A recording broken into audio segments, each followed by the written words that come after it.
How's it going, everybody? This is Rusty here at FCP Euro, and today we're going to show you how to service the rear differential in your 2-liter equipped B9 Audi A4.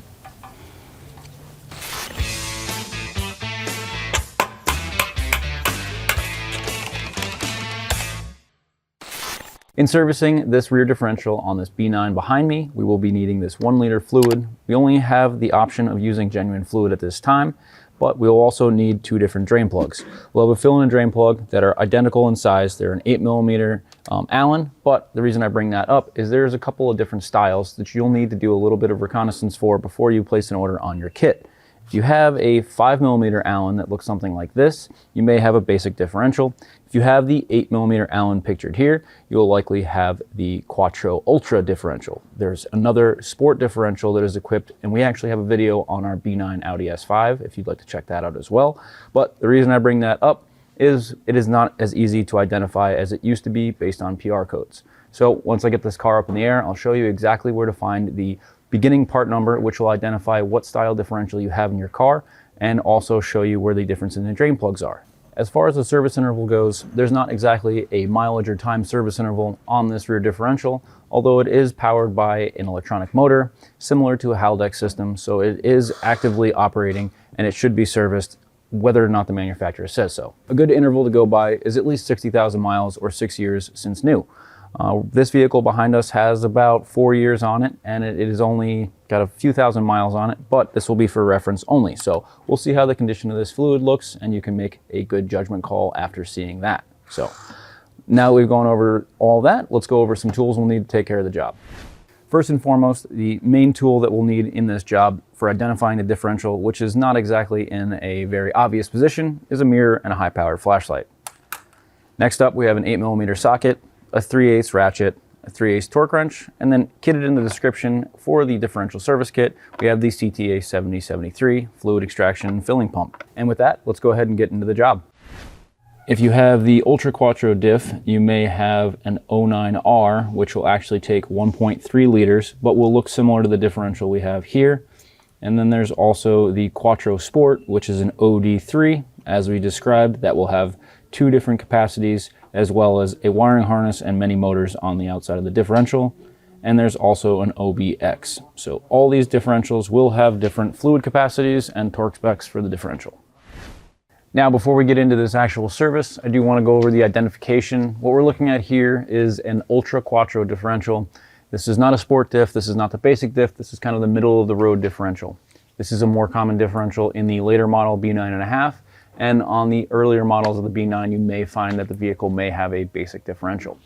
Other than the obvious part number identification, you can identify your diff based on the drain plugs. We do have the 8mm drain plug I mentioned earlier in the video, directly in the center and the bottom of the diff.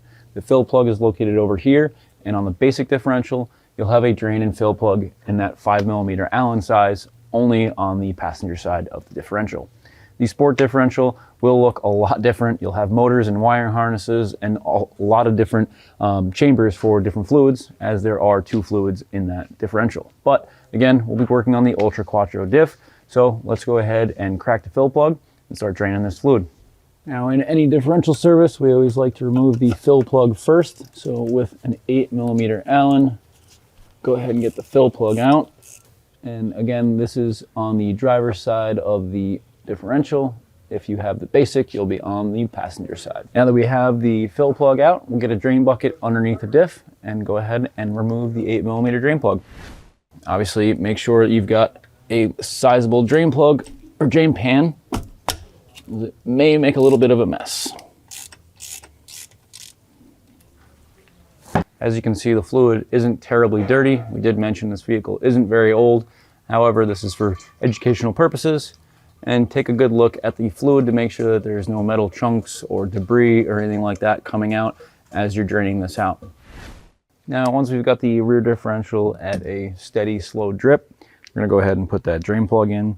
If you have that basic differential that we were discussing before, which takes a lot less than the 1 container of fluid, once we get that drain plug in, we'll just go ahead and tighten it back up to 16 Newton meters. Careful, you don't want to over tighten this. There is a little thread lock in there, so if you start to get some resistance, you're pretty much good to stop. Just torquing it with the torque wrench, just for you guys to see at home how much it actually takes to torque this.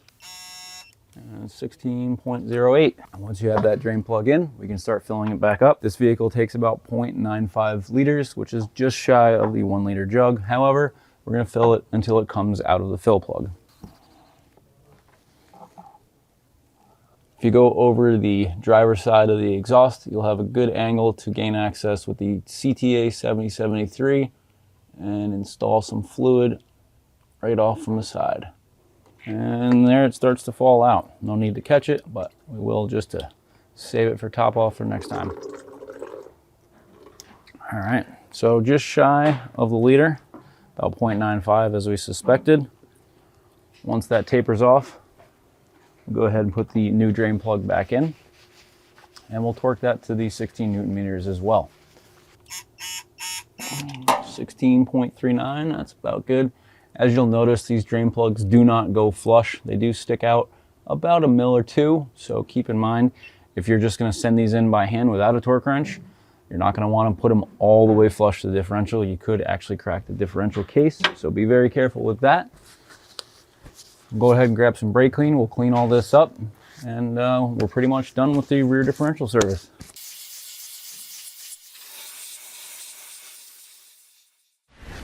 And that pretty much takes care of the rear differential service on the Quattro Ultra B9 Audi A4 rear differential service. Again, make sure you know what differential is in your vehicle before purchasing a kit, performing the service.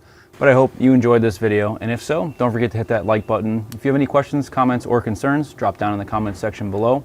And as always, don't forget to subscribe, because we'll have plenty more videos on this vehicle and many others like it. Thank you guys so much for watching. We'll catch you on the next one.